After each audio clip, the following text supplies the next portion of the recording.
وہ کویسچن آگے جی جو ہم ڈیلی جس کو ایڈریس کرتے ہیں آج بھی کریں گے کیونکہ مفتی صاحب ہمارے ساتھ موجود ہیں, مفتی عبدالرحمن عابد صاحب, اور میں نے ان کا وہ کلپ بھی دیکھ رکھا ہے, مجھے یاد ہے, تو میں نے سوچا کہ آج اس کو بھی ڈسکس کر لیں بھینس کی قربانی کے حوالے سے. سر تو وہ اکثر وہ ہم ڈیلی جب ٹرانسمیشن کرتے ہیں تو کہتے ہیں کہ جی آج بھینس کھل گیا, آج بھینسا کھل گیا, تو وہ پنجابی میں کہتے ہیں وہ کٹا کھل گیا.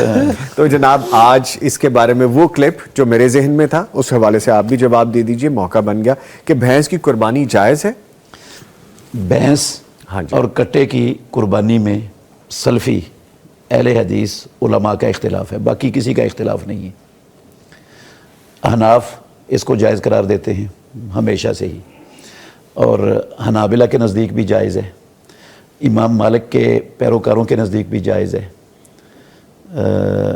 صرف امام شافعی رحمۃ اللہ علیہ کے نزدیک بھی جائز ہے.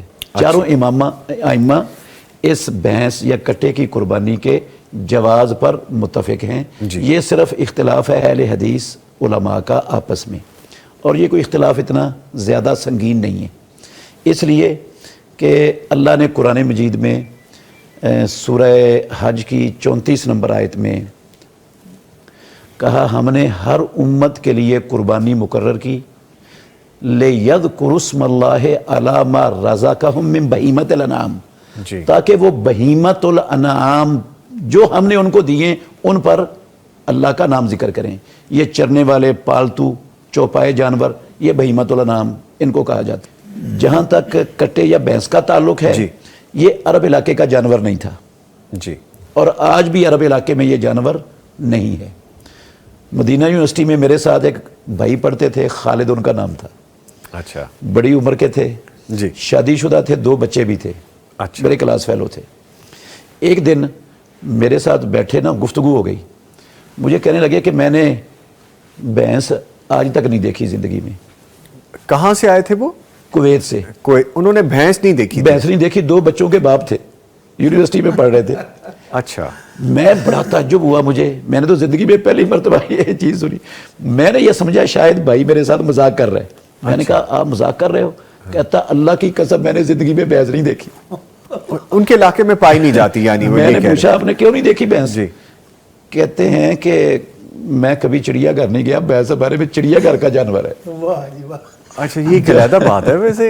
اچھا, جہاں یہ چڑیا گھر کا جانور ہے وہاں قربانی کرنے کے لیے تو نہیں مل سکتا. چڑیا گھر میں تو پھر نیل گائے بھی ہے, اڑیال بھی ہے, پاڑا بھی ہے, ہرن بھی, یہ سب بھی چرتے ہیں, تو اس کا مطلب یہ ہے کہ یہ بھی اس لسٹ میں سے نکل چکے. چڑیا گھر میں عموماً وہ جانور رکھے جاتے ہیں جو ہمارے معاشرے میں عام نہیں پائے اچھا, نایاب ہو. اچھا, ہر علاقے میں جو نایاب جانور ہے نا وہ چڑیا گھر میں ہوتے ہیں اس علاقے کے. بہیمت الانعام کی قربانی اللہ نے ہر امت کے لیے مقرر کی, اور بہیمت الانعام میں بھینس اور کٹا یہ بھی شامل ہے.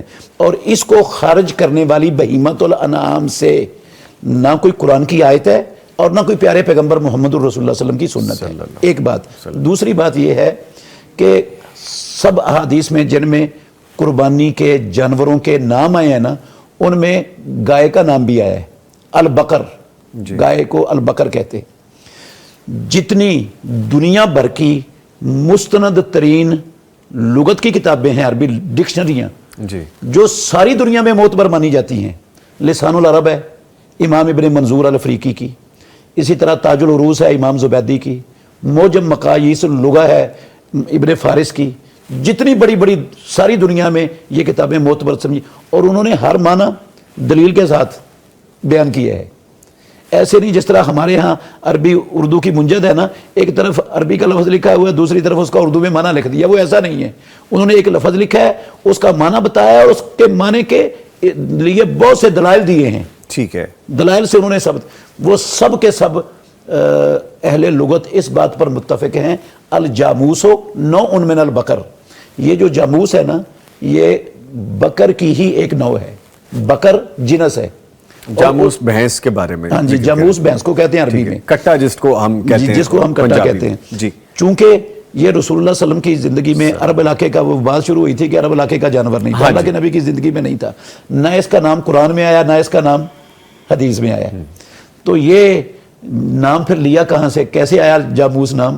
جی, یہ جب عربوں کو تعارف ہوا نا اس جانور کا, تو انہوں نے فارسی کے لفظ سے یہ جاموس کا لفظ لیا ہے. ٹھیک ہے. جس طرح آپ سب جانتے ہیں ہم کہ عرب علاقے میں آم کا پھل نہیں ہے. جی. نبی صلی اللہ علیہ وسلم کے زمانے میں بھی نہیں تھا, قرآن و حدیث میں اس کا نام نہیں ہے کہیں آم کا. اب جب ان کو تعارف ہوا تو نام تو انہوں نے رکھنا تھا. جی. انہوں نے اس کا نام عربی میں رکھا مانجو. اچھا. مانجو کہاں سے لیا بلا انہوں نے؟ مینگو سے. اچھا مانجو. اوکے اوکے ٹھیک ٹھیک. انگلش سے بنا لی. ٹھیک ہے. گاف نہیں ہے نا عربی زبان میں, تو انہوں نے اس کی جگہ پر. اچھا اسی طرح فارسی میں اس کو کہتے ہیں گاؤ میش. جاموس عربی میں اور گاؤ میش فارسی. گاؤ میش انہوں نے گاؤ میش سے جاموس لفظ بنا لیا.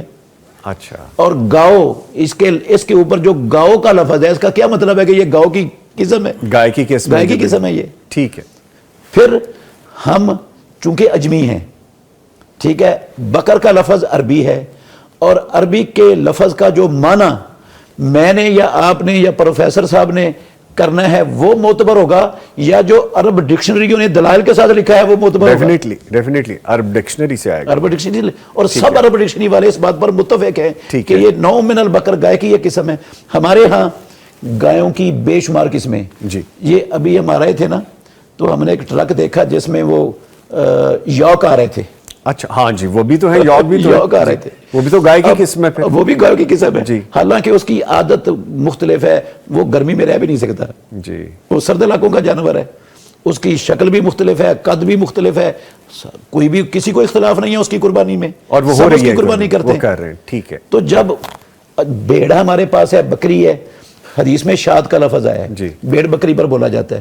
بھیڑ کی ایک قسم نہیں, بھیڑ کی ہمارے ہاں 70 قسمیں پاکستان میں پائی جاتی ہیں. جی, بہت سی تو ہم بکری کی دیکھتے ہیں 70 قسمیں پائی جاتی ہیں. ان کی شکلیں مختلف ہیں, ان کی عادات مختلف ہیں, ان کا جو ہے نا وہ دودھ کے ذائقے مختلف ہیں, سب کچھ مختلف ہونے کے باوجود ایک لفظ میں ساری قسمیں آ گئی. وہ بھیڑ میں آ گئی. وہ بھیڑ میں آ گئی. تو یہ گائے, اس میں گائے کے لفظ میں جاموس کیوں نہیں آتی؟ جاموس پہ کیوں اتنا واویلا ہوتا ہے اور کیوں اس کو اتنا ڈسکس کیا جاتا ہے؟ بس اس لیے کیا جاتا ہے. ہمارے ہاں یہ جو تصور ہے نا بہت بڑی یہ بات سمجھنے والی. جی.